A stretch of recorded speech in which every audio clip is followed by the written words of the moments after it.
Well, welcome to the Cinnabar. Now, today we've got a really fun episode for you, and I think even funner for me. See, we've got one of my lovely wife's Colt Lightning magazine rifles out today, and last time we shot it, we were having some problems with it. We were getting some light primer strikes, some misfires.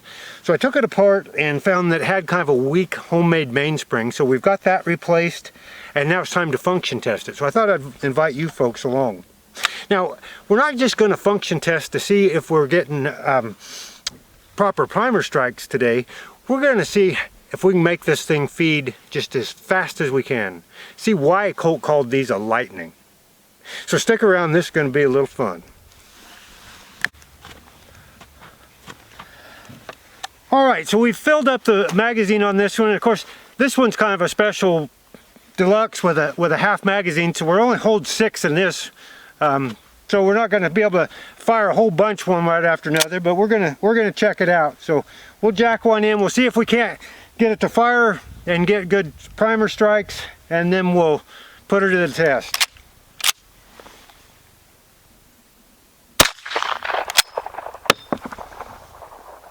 Yep, excellent primer strike. Okay, we'll shoot it one more time just to make sure.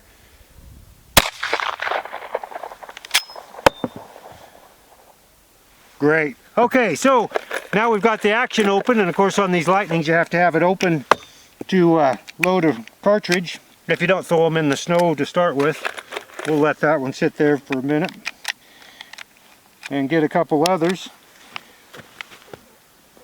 We'll dry that one off. Okay, so now we're going to see if this thing will feed. Now, we've never had any trouble feeding with this particular rifle, but we've never slam fired it. We've never run it just as fast as we possibly can. And Colt Lightnings have a reputation for feeding issues, so this will really put it to the test.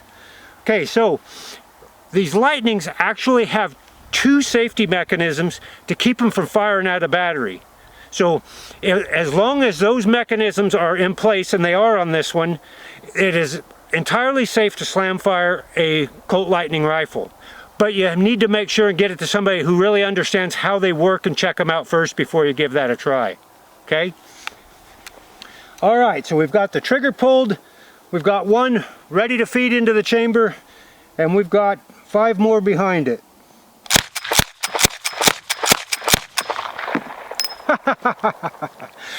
And that, my friends, is why Colt called them a Lightning. And we actually hit the jug a few times. Okay, now that we've had a trial run, let's see if we can't just run this thing just a little bit faster. I've been pretty conservative there because I wasn't too sure if it was going to feed right or not. I think like anything, a guy practiced at it, he'd get a whole lot faster. You know, you've probably seen some of the 73s with those short stroke kits. Boy, they can really run those things. This, of course, is bone stock original, just the way it was made in 1885. This is an early open top variety here. Alright, let's see if we can't run her a little bit faster this time. You know, if we had a charging bear, this would be a great thing, but the accuracy is maybe a little bit suspect when you're trying to run it that fast.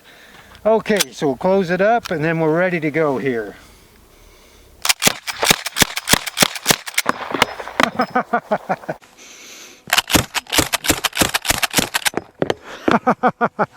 There was shells flying everywhere. Boy, this little old Colt can still run. Alright, for those of you show me types, let's take a closer look at how Dr. Elliott managed to integrate fail-safes into the design of these Lightning rifles that keep them from firing out of battery no matter how fast we cycle them. Okay, so there are actually 2 fail-safes built into these Lightnings to keep them from firing out of battery. One is a hammer block that keeps the hammer from falling until the bolt is all the way into battery, and the other is a block of the firing pin. Now let's look at how they work in action. Now if we cycle the action here, and as we bring the bolt forward, bring the slide forward and the bolt forward, hopefully you can see that okay. You can see the firing pin protruding out the back here, and we can push on that all we want, and it's blocked. So if that hammer were to fall, say we experience hammer fall down where it wasn't up into battery and the hammer fell, the firing pin is not going to go forward. So it will push that firing pin forward as we work the slide. And you can see now the bolt is all the way up into position. The locking blocks are not dropped yet, so the actual firing pin is still being held back, but the last little bit here, when we move forward, then we can push that firing pin forward. Okay, so even if that hammer were to fall, it's going to stub on that firing pin and it's not going to hit the primer. Okay, so let's look at the other built-in safety, and that's the hammer block itself. So if those of you who were watching closely there, when we put the rifle into battery, you saw a little bit of a jump in the hammer. Let's try it again real quick. See that? That hammer jumped just a little bit, just as the bolt slammed home. So what's happening there is while the gun is still out of battery before that bolt's all the way home, the hammer's actually being held up. See, we can pull the trigger here, and that hammer is actually being held up off of the sear on the trigger here. And when we get right down to the very end of the stroke, when we're in battery, it'll pop up there, and then the hammer will fall into the sear. Now, if we're slam firing like we were doing earlier, we've got the trigger pulled, then the sear's out of the way, and the hammer just drops as soon as it's the bolt's in battery. Okay, so we're going to try that real quick. It's not a good idea to dry fire a Lightning, so we'll put an empty round in here with a fairly light primer strike. And then we'll pull the trigger here, and you can see we're not going to get hammer fall. But as we slide that home, the hammer's going to fall. There we go. And that's working properly. Okay, so let's look at how these parts all work together to create these fail-safes. And we'll first look at that hammer block. Now what we're looking at here is the heart of a Colt Lightning rifle. This is the magazine stop, but it does a lot more than just act as a magazine stop. That's what this front arm is here. This rotates on a pin here in the middle, so as it drops down, it allows the cartridge to come out of the magazine and onto the carrier. The other part of this that's critically important, that times the whole thing and creates our hammer block failsafe, are these two arms back here. And the hammer rides in between those two, just like this. Now if you'll notice, this hammer has a pin on the bottom of it right down here, and that pin rides on this surface right here. And this is a critical surface and one that causes all sorts of problems, and that's how we time up the action on a Colt Lightning rifle. So as the hammer's down here, those pins are riding on that surface. As it rotates back, rotate, and now we've got it cocked, and you can see now it's held on this flat surface right here. And that's what holds it back so that it cannot fire out of battery.